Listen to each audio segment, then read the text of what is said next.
خدا ارشاد فرما رہا ہے وہ لوگ کہ جو ایمان لائے اور پھر مرتد ہو گئے، پھر گئے، ان کا یہ پھرنا خدا کی ذات پہ کوئی فرق نہیں پڑتا۔ فسوف یاتی اللہ بقوم، اللہ ایک قوم کو لائے گا جس کی پہلی صفت یہ ہے یحبہم و یحبونہ، وہ قوم اللہ سے محبت کرتی ہے، اللہ اس قوم سے محبت کرتا ہوگا۔ اذلۃ علی المؤمنین عزۃ علی الکافرین، مومنوں کے ساتھ منکسر المزاج ہیں، کافروں پہ زبردست ہیں۔ یجاہدون فی سبیل اللہ، اللہ کے راستے میں جہاد کرنے والی قوم ہے۔ ولا یخاف لومۃ لائم، ملامت کرنے والوں کی ملامت انہیں خوف زدہ نہیں کرتی۔ ذالک فضل اللہ یؤتی من یشاء، یہ اللہ کا فضل ہے، جسے چاہتا ہے عطا کر دیتا ہے۔ واللہ واسع علیم، اللہ وسعت والا بھی ہے، صاحب حکمت بھی ہے۔ پھر کہتا ہے انما ولیکم اللہ ورسولہ والذین آمنوا الذین یقیمون الصلاۃ ویؤتون الزکاۃ وہم راکعون، تمہارا ولی اللہ ہے، تمہارا ولی رسول ہے، تمہارا ولی وہ ہے جو نماز قائم کرتا ہے، حالت رکوع میں زکوٰۃ دیتا ہے۔ وَمَن يَتَوَلَّ اللَّهَ وَرَسُولَهُ وَالَّذِينَ آمَنُوا، اور جو لوگ ولی قرار دیتے ہیں اللہ کو، اس کے رسول کو، صاحبان ایمان کو، فَإِنَّ حِزْبَ اللَّهِ هُمُ الْغَالِبُونَ، یہی اللہ کا گروہ ہے جو غالب آنے والا ہے۔ گفتگو ولایت کے تصرف پہ چل رہی ہے، کل سے مسلسل ہو رہا ہوں۔ یہ عقیدہ ہونا چاہیے کہ ولی خدا اسے کہتے ہیں جس کے ہاتھوں میں کائنات کا تصرف ہو، جس کے ہاتھ میں نظام کائنات ہو۔ اب جملے کو محفوظ کرتے رہیے گا، ایک ایک جملے کی شرح نہیں کروں گا اس لیے کہ 5واں مرحلہ ہے، بات کی کچھ مجلسیں رہ گئی ہیں۔ ولی خدا وہ ولی ہوتا ہے جس کے تصرف میں کائنات ہوتی ہے، ذرہ ذرہ اس کے ہاتھوں میں ہے، جب چاہے نظام کائنات کو روک دے،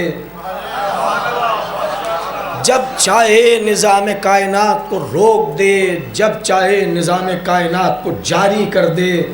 ذرے ذرے کا تصرف ولی خدا کے ہاتھوں میں ہے۔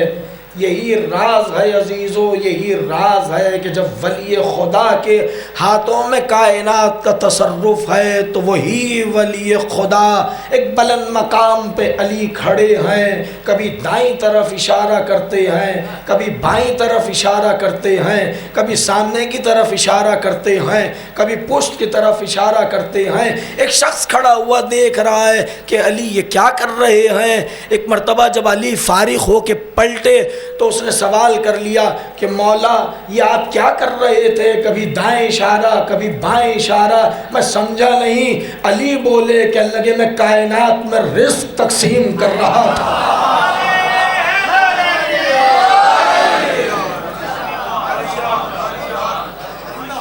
میں کائنات کو رزق دے رہا تھا، مشرق مغرب شمال جنوب کوئی ایسی سمت نہیں ہے جہاں علی کا دیا ہوا رزق پہنچا نہ ہو۔ جہاں علی کا دیا ہوا رزق پہنچا نہ ہو۔ توحیدی منزلوں سے گزر رہا ہوں، محفوظ کیجئے گا۔ اس نے کہا یا علی سب کو پہنچ گیا، یا علی سب کو پہنچ گیا۔ علی بولے سب کو پہنچ گیا، اگر تجھے شک ہے تو 7 سمندروں کی تہ میں جو مچھلیاں حرکت کر رہی ہیں اگر ان کے شکم کو بھی چاک کر کے دیکھے گا تو علی کا دیا ہوا رزق وہاں ملے گا۔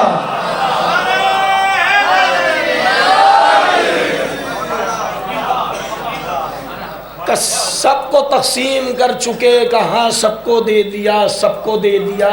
کوئی جہت کوئی سمت ایسی نہیں ہے جہاں علی کا بانٹا ہوا رزق نہ پہنچا ہو۔ اس نے مولا کے یہ جملے سنے۔ ظاہر ہے جہاں شقوق پلتے ہیں وہاں ولایت نہیں پلتی۔ کیسے کہوں آپ کی خدمت میں، شک میں ولایت نہیں ہے، یقین پہ ولایت ہے۔ اب اگر یہ جملہ لیا ہے آپ نے تو دوسرا جملہ بھی سن لیجئے۔ علی ہی نے اور پیغمبر نے بھی یہ جملے کہے ہیں، لیکن خاص طور سے مولا کائنات سے یہ روایت ہے، دنیا میں کوئی کہیں مرے اس وقت تک نہیں مرتا جب تک علی کے چہرے کو دیکھ نہ لے۔ علی بول رہے ہیں جب تک میری زیارت نہ کر لے اس وقت تک کوئی مرتا نہیں ہے، چاہے کافر ہو، چاہے مومن ہو، چاہے منافق ہو۔ جب دنیا سے جاتا ہے علی کے چہرے کو دیکھتا ہے۔ اب مولا کا جملہ ہے، اہل ولا بیٹھے ہوئے ہیں، میں ہدیہ کر رہا ہوں، علی بول رہے ہیں دیکھتے سب ہیں لیکن ذرا سا فرق ہے، کچھ لوگ مجھے دیکھنے کے لیے مرتے ہیں، کچھ مجھے دیکھ کے مر جاتے ہیں۔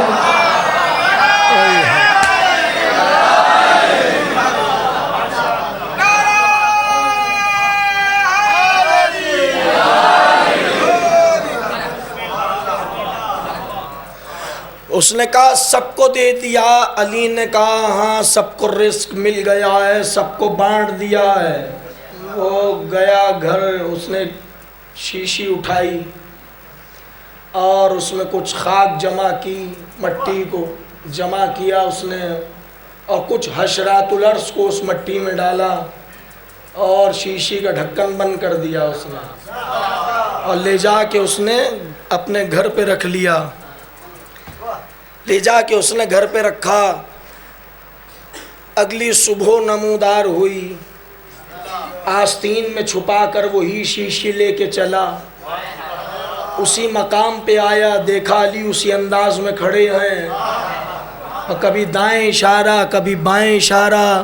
جملے کو ضائع نہ کیجیے گا، وضاحت نہیں کروں گا، پتہ نہیں کیسے آپ اسے سمجھیں گے۔ علی کے سارے کام صبح صبح ہوتے تھے، علی کے سارے کام صبح صبح ہوتے تھے۔ جملے کو ضائع نہ کیجیے گا، علی کے سارے کام صبح صبح ہوتے تھے۔ علی کا شام سے کیا واسطہ؟ علی کے سارے کام صبح صبح ہوتے تھے۔ ایک مرتبہ قریب ہوا علی کے، اسی انداز میں علی رزق بانٹ رہے ہیں۔ ایک مرتبہ رزق بانٹ کے جو پلٹے علی تو قریب آئے علی کے، کہا مولا سب کو رزق دے دیا؟ کہا ہاں سب کو دے دیا۔ کہا آپ کو اطمینان ہے کہ سب کو رزق مل گیا؟ علی نے کہا ہاں مجھے اطمینان ہے کہ سب تک رزق پہنچ گیا ہے۔ میں تجھے بتاؤں اس تک بھی پہنچ گیا ہے جسے تو چھپائے بیٹھا ہے۔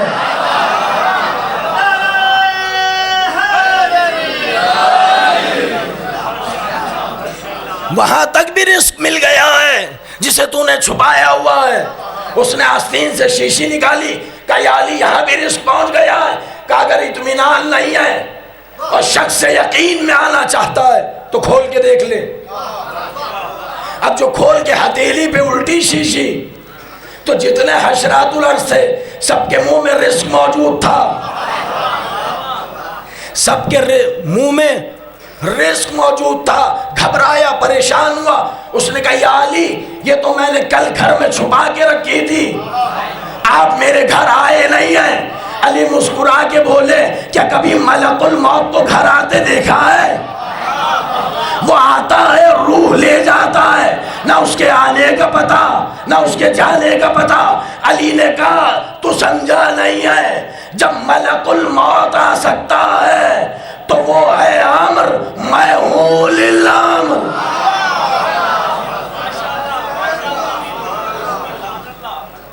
تمہیں عامر کی خبر نہیں ہے تو اولی الامر کی کیا خبر ہوگی؟ وہ آتا ہے امر لینے کے لیے اور آتا ہے اور آ کے چلا جاتا ہے، تمہیں خبر بھی نہیں ہوتی۔ کبھی دیکھا ہے ملک الموت کو کسی نے؟ وہ آیا گھر میں روح لے کے چلا گیا۔ علی بولے وہ امر ہے، ہم اولی الامر ہیں، وہ آتا بھی ہے تو ہماری اجازت ہی سے آتا ہے۔ وہ آتا بھی ہے تو ہماری اجازت سے آتا ہے. تو بس عزیزو، ولی خدا کے سلسلے میں یہ ہے کہ ولی خدا کے سلسلے میں یہ عقیدہ رکھو کہ کائنات کو ولی خدا جب چاہے زیر و زبر کر دے. اسی لیے نبی نے ایک حدیث کے لیے تمہید کی تھی. اسی لیے نبی نے ارشاد فرمایا تھا انا کالشمس و علی کالقمر، میری مثال سورج کی ہے، علی کی مثال چاند کی ہے. میں سورج ہوں اس امت کا، علی چاند ہے. یہ کیا کہہ رہے ہیں رسول کہ میں سورج علی چاند؟ بتا رہے ہیں ہمارے تصرف ولایت کو سمجھو. اب میرے جملوں کو ضائع نہ کیجیے گا. ہمارے ولایت کے تصرف کو سمجھو. میں سورج ہوں، علی چاند ہے، دونوں کا تصرف سمجھو. میں ڈوبوں گا تو علی اپنے اشارے سے واپس پلٹا دیں گے. علی اپنے اشارے سے واپس پلٹا دیں گے. اور جب میں چاہوں گا تو اپنے تصرف کا اظہار ایسے کروں گا کہ چاند کے 2 ٹکڑے کر دوں گا. وہاں علی پلٹا رہے ہیں سورج کو، یہاں رسول چاند کے 2 ٹکڑے کر رہے ہیں. اس میں کیا حکمت ہے؟ دیکھیے اب جملہ آ گیا ہے تو سن لیجئے. کبھی کہا تھا میں نے اسی منبر سے، شق القمر کا واقعہ تاریخ میں بڑا مشہور ہے، لیکن رسول اللہ نے شق القمر یوں نہیں کیا. اب جو کہہ رہا ہوں بہت ذمہ داری سے کہہ رہا ہوں. اشارہ جو کیا قمر کے 2 ٹکڑے ہونے کا، وہ یوں نہیں کیا، یوں کیا ہے. اس میں کیا حکمت یوں کرنے کی؟ کہ جو اوپر کا حصہ ہے اسے شقیقہ کہتے ہیں. اس کا مطلب ہے شقیقہ ہے مؤنث، اور جو نیچے کا حصہ ہے اسے کہتے ہیں شقیق، یہ ہے مذکر. یوں سمجھ لیجئے تاکہ آسان ہو جائے. جو اوپر کا حصہ ہے وہ عورت ہے، جو نیچے کا حصہ ہے وہ مرد ہے. چاند ہے لیکن تصرف ولایت ایسا ہے کہ جنس بدل رہا ہے. تصرف ولایت ایسا ہے کہ جنس کو بدل رہا ہے. ایک شقیقہ، ایک شقیق، اوپر والا حصہ عورت، نیچے والا حصہ مرد. یعنی شقیقہ عورت کے لیے استعمال ہوتا ہے، شقیق مرد کے لیے ہوتا ہے. مصطفیٰ ڈوب جائیں تو علی اشارے سے حیات کو پلٹائیں. یہ علی کا تصرف ہے. وہ مصطفیٰ نے تصرف دکھایا کہ علی کی حیات پر جب اشارہ کیا تو شق القمر بنی. علی کی حیات یوں، ایک شقیقہ ہوا، ایک شقیق ہوا. بولے علی تو زینب بنتا ہے، خاموش رہے تو عباس بنتا ہے.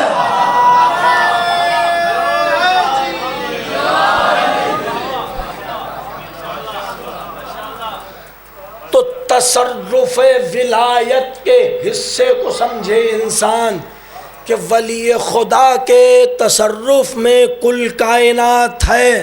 میں ایک منزل کے لیے تمہید کر رہا ہوں. یہی راز ہے، یہی راز ہے کہ ایک مرتبہ نبی نے علی کو اپنے پاس بلایا، اور بلانے کے بعد کہا کہ یا علی، یہ نگینہ ہے، اسے لے جاؤ انگشتری والے کے پاس، اور اس کے اوپر محمد ابن عبداللہ کندہ کروا کے لے آؤ. یہ نگینہ ہے، اسے لے جاؤ اور نگینے والے سے اس کے اوپر محمد ابن عبداللہ لکھوا لاؤ. علی گئے بازار، نگینے والے کو نگینہ دیا اور یہ جملے کہے کہ اس کے اوپر محمد ابن عبداللہ لکھ دو. محمد ابن عبداللہ لکھ دو. اس نے کہا یا علی کچھ دیر لگے گی. مولا نے کہا ٹھیک ہے، کچھ اور امور ہیں ہم وہ انجام دے لیتے ہیں، واپسی پر تم سے لے لیں گے. توجہ کیجیے گا، واپسی پر ہم تم سے لے لیں گے. علی چلے گئے، اپنے امور میں مصروف ہو گئے. جب فراغت پائی تو پلٹے علی، آئے نگینے والے کے پاس اور آ کر کہنے لگے لاؤ وہ نگینہ. اب علی بول رہے ہیں وہ نگینہ نہیں دیتا. علی کہہ رہے ہیں لاؤ وہ نگینہ دو جو ہم نے تمہیں دیا تھا. لکھ دیا محمد ابن عبداللہ. اس نے نہ چاہتے ہوئے بھی وہ نگینہ علی کو دیتے ہوئے یہ جملے کہے کہ اللہ کا یا علی مجھ سے غلطی ہو گئی. کیا غلطی؟ کہ میں نے محمد ابن عبداللہ کی جگہ محمد الرسول اللہ لکھ دیا. میں نے محمد الرسول اللہ لکھ دیا. آپ میری سفارش نبی کی بارگاہ میں کر دیجئے گا، پھر جیسا وہ حکم دیں گے مجھے منظور ہے. علی نے وہ نگینہ لیا، پیغمبر کی بارگاہ میں آ گئے، آ کر کہا نگینے والے سے کچھ غلطی ہو گئی. محمد ابن عبداللہ کی جگہ محمد رسول اللہ لکھ دیا. پیغمبر نے کوئی دھیان نہیں دیا. ایک مرتبہ کہا یا علی اسی نگینے کو طاقچے کے اوپر رکھ دو. علی طاقچے کے اوپر رکھ کر چلے گئے. تاریخ یہ کہتی ہے کہ نبی ساری رات عبادت میں مصروف رہے. جب عبادت سے فراغت پائی اور نماز فجر کی نماز سے فراغت پائی نبی نے، تو ایک مرتبہ طاقچے سے نگینے کو اٹھایا. اب جو نگینے کو اٹھایا تو محمد رسول اللہ کے نیچے علی ولی اللہ لکھا ہوا تھا. نبی سجدر ہوئے، نبی حیران ہوئے کہ محمد رسول اللہ کے نیچے علی ولی اللہ لکھا تھا. ابھی نبی حیرت میں تھے کہ جبرائیل نازل ہوئے، اور نازل ہونے کے بعد کہا یا رسول اللہ، خدا فرماتا ہے، خدا کہتا ہے کتبتا ما اردتا کتبنا ما اردنا. اے میرے محبوب، جو تم نے چاہا وہ تم نے لکھوایا، جو ہم نے چاہا وہ ہم نے لکھوا دیا. ایک صلوات پڑھیے محمد والے محمد.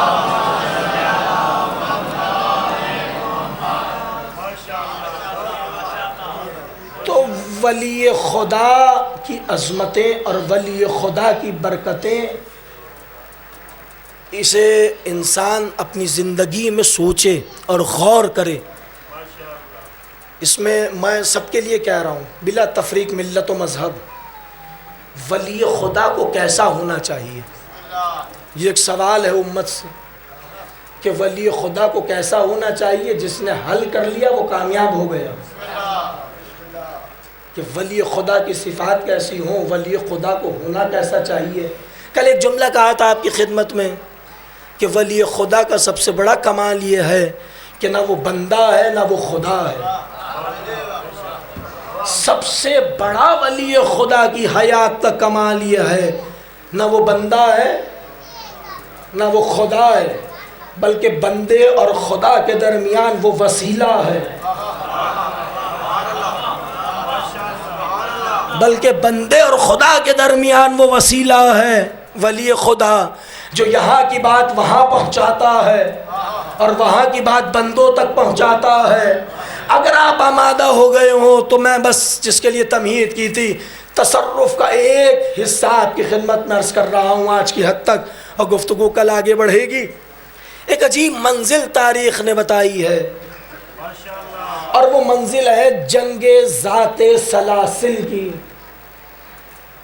جنگ تفصیل سے نہیں پڑھوں گا، جنگ صرف اشارہ کر رہا ہوں اس لیے کہ تصرف ولایت اس کے اندر موجود ہے، اس لیے میرے موضوع میں ہے، اس لیے کہہ رہا ہوں.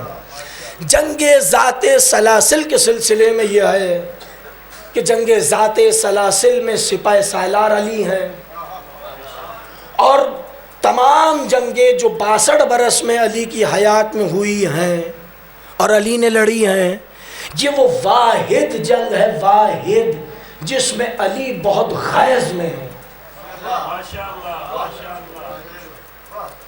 علی بہت غصے میں ہے. یہ واحد جنگ ہے، توجہ ہے، یہ واحد جنگ ہے تاریخ اسلام کے اندر اور علی کی حیات میں جس میں علی غیظ میں ہے. اس میں غیظ میں ہونے کی وجہ یہ ہے کہ لشکر بکھرا پڑا ہے، لشکر گھبرا رہا ہے، اور جیسے جیسے لشکر گھبراتا ہے علی کا غیظ بڑھتا ہے.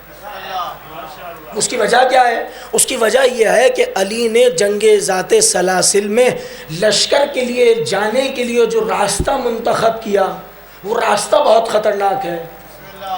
وہ راستہ خطرناک اس لیے ہے کہ وہاں وحشی درندوں کا بسیرا ہے، اور وحشی درندے وہاں بڑی کثرت سے موجود ہیں. تو لشکر گھبرا رہا ہے وحشی درندوں سے کہ جیسے ہی لشکر جائے گا تو وحشی درندے چیر پھاڑ دیں گے. ایک شخص تاریخ نے بتایا وہ آیا علی کے پاس، اس نے کہا یا علی لشکر خوف زدہ ہے، کیسے جائیں گے؟ وحشی درندے پھیلے ہوئے ہیں، ہر طرف چیر پھاڑ دیں گے، آپ راستہ بدل دیجئے۔ اب غیر سمجھ میں آئے گا علی کا، کہنے لگے سنو، جس نے چلنا ہو وہ ساتھ چلے، جس نے چلنا ہو وہ ساتھ چلے، اور جو نہیں جا رہا ہے وہ جا کے نبی سے کہہ دے میں نے علی کی اطاعت نہیں کی۔ اتنی آسانی سے نہیں جاؤں گا، تیور علی کو سمجھیے کہ جسے جانا ہو وہ چلے، جسے نہیں جانا وہ نبی کے پاس جا کے کہہ دے میں نے علی کی اطاعت نہیں کی۔ ایک شخص ہے، ایک شخص جس کی وجہ سے پورا لشکر بکھرا ہوا ہے، اور وہ ہر ایک کے کان میں یہ کہہ رہا ہے کہ وحشی درندے ہیں، خوف ہے، وحشت ہے، چیر پھاڑ دیں گے، علی سے کہو راستہ بدل دیں۔ ایک شخص پورے لشکر کو بکھیرے ہوئے ہیں، اس لیے زور دے رہا ہوں آیت اتری آیت۔ ایک شخص بکھرا پڑا ہے پورے لشکر کی وجہ سے، ایک شخص نے پورے لشکر کو بکھیر دیا، علی سے کہو راستہ بدل دیں، علی سے کہو راستہ بدل دیں۔ اب جملے سنیے گا اس کے، کہنے لگا اگر علی اس راستے پر گئے تو وہ تو صحیح لوٹ آئیں گے،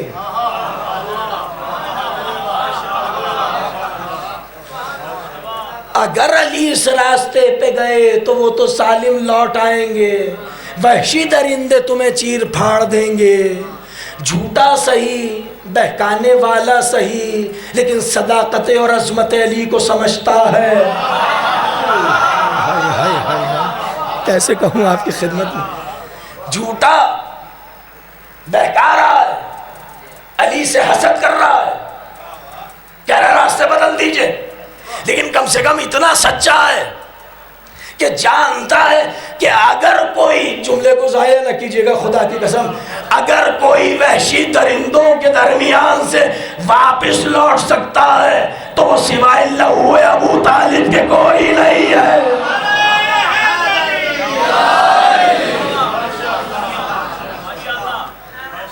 علی نے کہا چلنا ہے تو چلو۔ اب جو لشکر نے علی کے تیور دیکھے سب پہ سناٹا چھا گیا۔ اب تاریخ کہتی ہے بڑے جلال سے علی کا گھوڑا بڑھا، ایک مرتبہ اس راہ پر علی کے گھوڑے کے قدم رکھنا تھے۔ توجہ کیجئے گا، تاریخ یہ کہتی ہے، تاریخ یہ کہتی ہے، اس لیے کہ قرآن بھی کہہ رہا ہے اتنا تیز گھوڑا علی کا دوڑا، اتنا تیز علی کا گھوڑا دوڑا اس راستے کے اوپر کہ بکھری ہوئی وحشی درندے سمٹنا شروع ہوئے، اور جس جس راہ سے علی کا گھوڑا گزرتا تھا ہر وحشی درندہ علی کے گھوڑے کے قدموں پہ آ کے سجدہ کرتا تھا اور پھر واپس پلٹ جاتا تھا۔ گھوڑا بہت تیز دوڑا، بس عجیب بات یہ ہے کہ ولی خدا نے گھوڑے کو تیز دوڑایا تو خدا کو علی کی یاد اتنی پسند آئی کہ سورہ اتارنا پڑا، بسم اللہ الرحمن الرحیم، والعادیات ضبحا فالموریات قدحا فالموغرات صبحا فأثرن به نقعا فوسطن به جمعا ان الانسان لربہ لقنوط۔ ہمیں قسم ہے تیز دوڑنے والے گھوڑوں کی،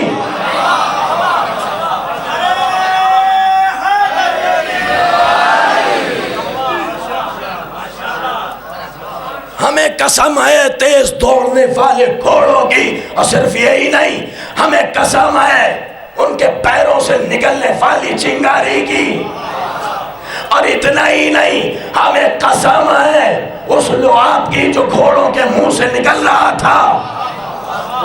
خدا کی قسم، اب میں راوی نہیں ہے بھائی، روایت نہیں ہے، تو میں تو سیدھی سیدھی آیتیں پڑھ رہا ہوں۔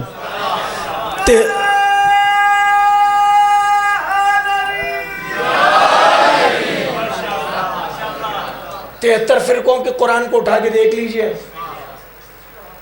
آئے ولادیات تو بھی رکھی ہوئی ہے۔ کیا کہہ رہا قرآن؟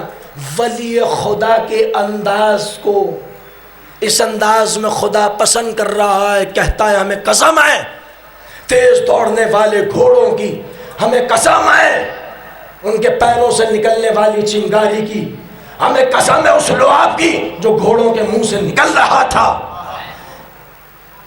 ان الانسان لربہ لقنوط، لیکن ایک انسان ایسا تھا جس نے اپنے اللہ سے حسد کیا۔ مجھے نہیں پتا تھا اتنا سناٹا ہو جائے گا۔ ایک انسان ایسا تھا جس نے اپنے رب سے حسد کیا، اس نے حسد کیا علی سے۔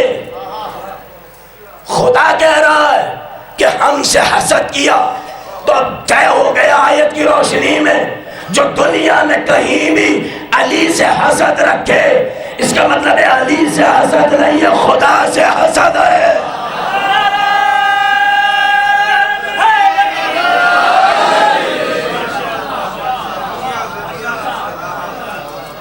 ہمیں قسم ہے تیز دوڑنے والے گھوڑوں کی، ہمیں قسم ہے ان کے پیروں سے نکلنے والی چنگاری کی، ہمیں قسم ہے اس رات کے جو گھوڑوں کے منہ سے نکل رہا تھا۔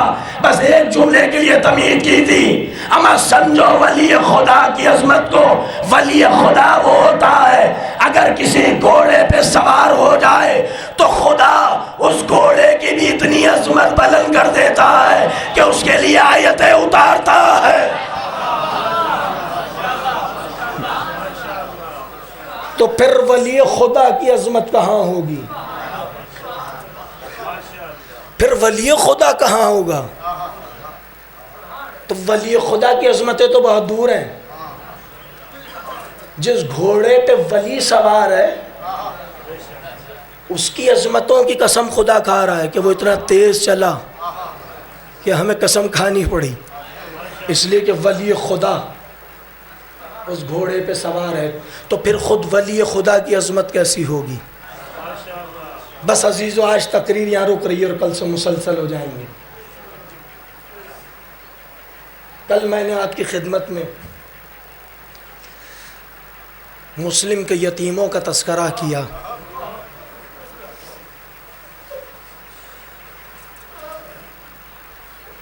آج جی چاہتا ہے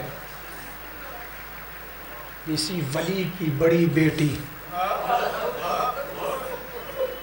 زینب کے دو چاند کا تذکرہ آپ کی خدمت میں کروں۔ کیسے کہوں آپ کی خدمت میں؟ یہ سوچ کے روئیے گا، یہ سوچ کے آن محمد کو پرسہ دیجیے گا کہ زینب ساری زندگی حسین کو روئی، آن محمد کو نہیں روئی۔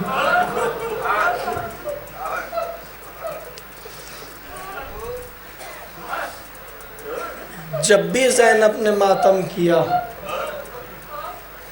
زہرا کے لال کو پرسہ دیا، کبھی آن محمد پہ نہیں روئی۔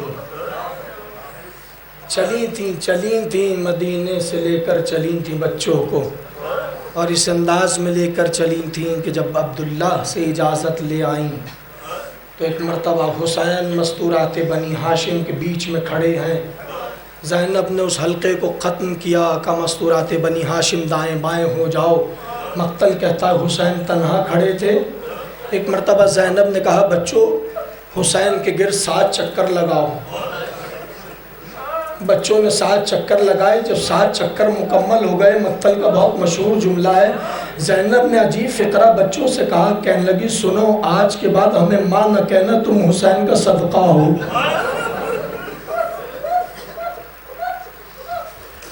اجرکم اللہ، اجرکم اللہ۔ مولا آپ کو کوئی غم نہ دے سوائے غم محمد و آل محمد کے۔ اے آن محمد سنو آج سے ہمیں ماں نہ کہنا، بہت اطمینان سے پرسہ دیجیے گا، ظاہر پرسے کے ایام چل رہے ہیں۔ میں جملہ کہہ چکا، زینب کے بچے جانے، زینب جانے، آپ کا پرسہ جانے۔ ساری زندگی جو ماں اپنے لاڈلوں کو نہیں روئی ہے، یہ سوچ کر روئیے گا کہ اسے پرسہ دینا۔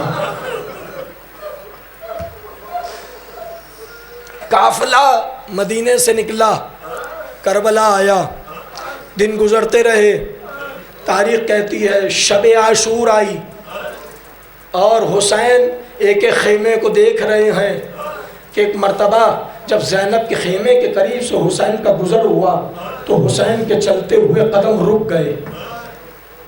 مقل یہ کہتا ہے کہ زینب خیمے میں اون و محمد کی زلفیں سوار رہی تھیں اور یہ جملے کہتی جاتی تھی، لاڈلو صبح جنگ ہونی ہے، دیکھو ہمیں شرمندہ نہ کر دینا۔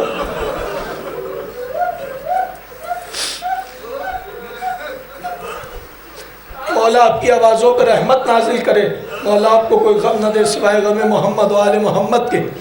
دیکھو صبح جنگ ہونی ہے، ہمیں شرمندہ نہ کر دینا۔ رونے والوں بچوں نے پلٹ کے پتہ ماں کو کیا جواب دیا؟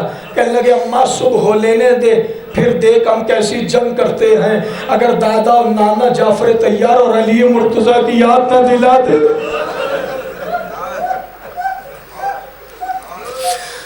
تو اپنی اولاد نہ کہنا بس دوستو میرے عزیزو، روز عاشور کی صبح نمودار ہوئی، ایک ایک جانثار حسین پہ قربان ہوتا رہا۔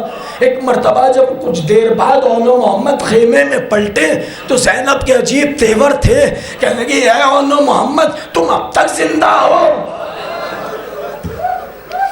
اے اون و محمد تم اب تک زندہ ہو۔ اون و محمد نے ماں کے سامنے ہاتھوں کو جوڑا، کہا اماں ہم کیا کریں، امو رنگ کی اجازت نہیں دیتے۔ بس یہ فکرہ سننا زینب نے ایک مرتبہ آواز دی، اماں فضہ ذرا ماجال حسین کو بلائیے۔ فضہ در خیمہ پہ آئی، امام حسین کو صدا دی، حسین زینب کے خیمے کے قریب آئے۔ ایک مرتبہ بہن نے بھائی سے کہا بھیا اون و محمد کو اجازت کیوں نہیں دیتا؟ حسین خاموش ہے۔ زینب نے پھر کہا اون و محمد کو اجازت کیوں نہیں دیتا؟ حسین چپ ہیں۔ تیسری مرتبہ جب زینب نے کہا اور کوئی جواب حسین نے نہیں دیا تو زینب نے چوتھی مرتبہ عجیب جملے کہے، کہنے لگی اچھا بھیا میرے پھر ایک سوال کا جواب دے، یہ بتا کیا خدا کو تیرا صدقہ پسند نہیں ہے؟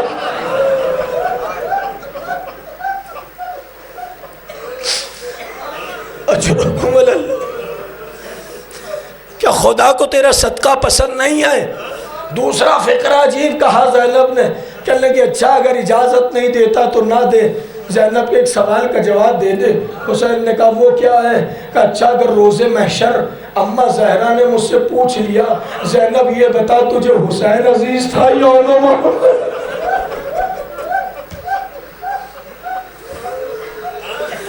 حسین کی طرف سے اجازت ملی، بہن اجازت ہے۔ یہاں بہن نے، حسین کی بہن نے، اون و محمد کی ماں نے بچوں کو تیار کرنا شروع کیا۔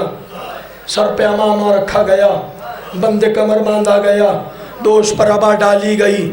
ایک ایک بی بی آتی ہے، واہ محمدہ واہ اونا کی صدائیں بلند کرتی ہے۔ ایک مرتبہ اسی حصار میں بچے خیمے سے باہر آئے۔ حمید ابن مسلم کے جملے ہیں، جب میں نے ان دو چاندوں کو دیکھا تو سورج کی روشنی مان پڑ رہی تھی۔ وہ جب چاند نمودار ہوئے تو سورج کی روشنی مدھم پڑ رہی تھی۔ عباس آگے بڑھے، حسین آگے بڑھے، دونوں بچوں کو سوار کر آیا۔ بچے مقتل میں آئے، جنگ کرنا شروع کی۔ کثیر تعداد میں فوج اشقیہ کو واصل جہنم کیا۔ ایک مرتبہ اون و محمد کا فرات پہ قبضہ ہوا، فرات پہ قبضہ ہونا تھا۔ حسین مسکرا اٹھے، کہا مرحبا میرے لاڈلو مرحبا۔ یہاں در خیمہ پر فضہ مسکرائی۔ زینب نے کہا فضہ خیریت تو ہے؟ فضہ نے کہا بی بی مبارک ہو، اون و محمد کا فرات پہ قبضہ ہو گیا ہے۔ ایک مرتبہ زینب سجدے میں گری اور یہ کہہ کے گری فضہ کہیں ایسا نہ ہو اون و محمد پانی پی لے، زہرا کا لال پیاسا ہے۔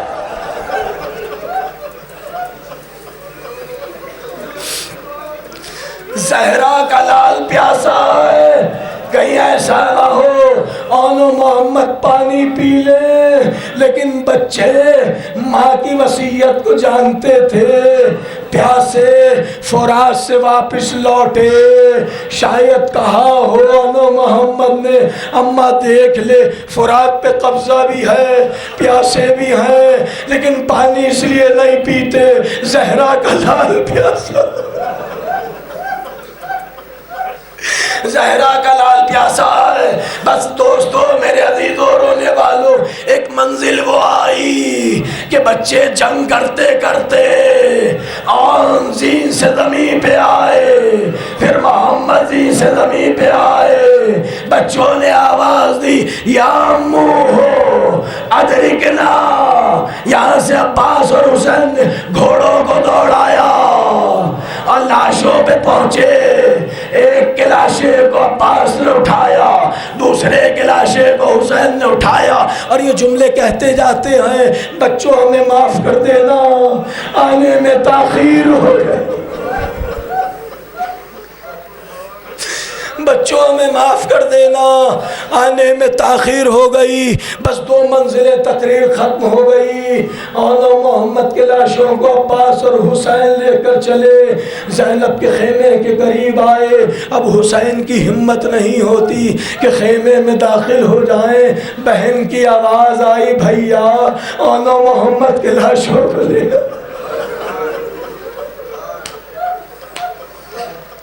بھیا انو محمد کے لاشوں کو لے آ. بس لاشیں خیمے میں گئے. مقتل کا جملہ ہے زینب نے دونوں لاشوں کے درمیان مسلح بچھایا، ایک ہاتھ ان کے لاشے پہ رکھا، دوسرا محمد کے لاشے پہ رکھا. پیشانی کو سجدہ الہی میں رکھ کے زینب نے کہا اللہم تقبل منا ھذا القربان. پروردگارا ہماری طرف سے اس قربانی کو اپنی بارگاہ میں قبول کر لے. رونے والوں مولا تمہیں کوئی غم نہ دے سوائے غم محمد آل محمد. اب وہ منزلیں آ گئیں. زینب اس منزل پر انو محمد کو نہیں روئی. 11 محرم کو زینب اسیر ہو کر کربلا سے کوفہ، کوفہ سے شام، لیکن زینب ان راستوں میں انو محمد کو نہیں روئی. زہرا کے لال کا ماتم کرتی رہی. لیکن مقتل کہتا ہے ایک منزل وہ بھی آئی کہ جب تبرکات شہداء ملے اور شہداء کے سر واپس آئے. ایک مرتبہ جب انو محمد کے سر آئے تو کسی بی بی نے دیکھ کے کہا کاش یہ منظر دیکھنے سے پہلے ان بچوں کی ماں مر گئی ہو.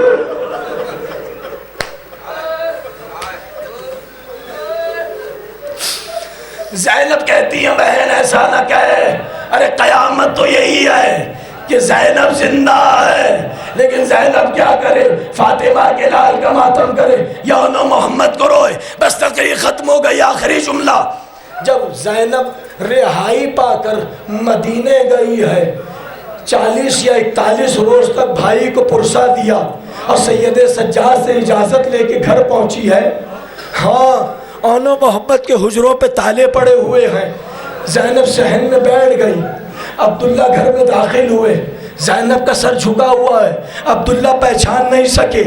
کہتے ہیں مومنہ لٹا ہوا قافلہ آ گیا ہے.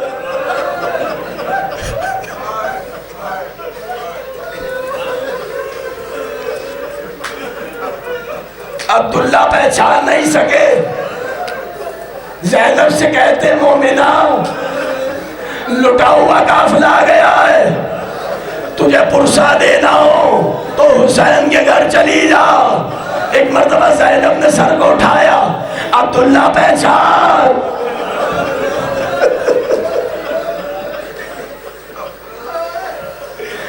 شاید اماں زہرا کی وہ وصیت یاد آئی ہو کہ جب سیدہ دربار میں گئی تھی اور جب پلٹی تھی تو زینب نہیں پہچان سکی.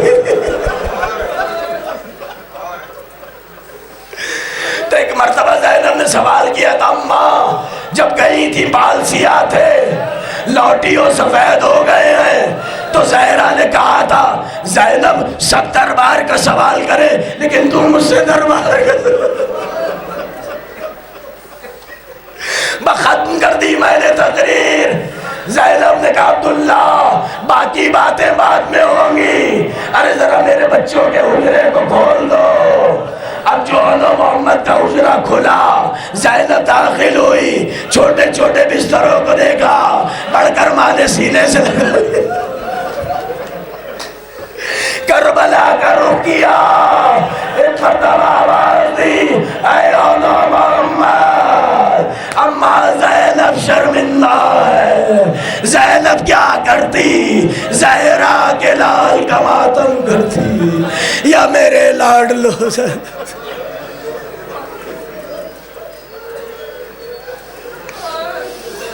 انا للہ و انا الیہ راجعون.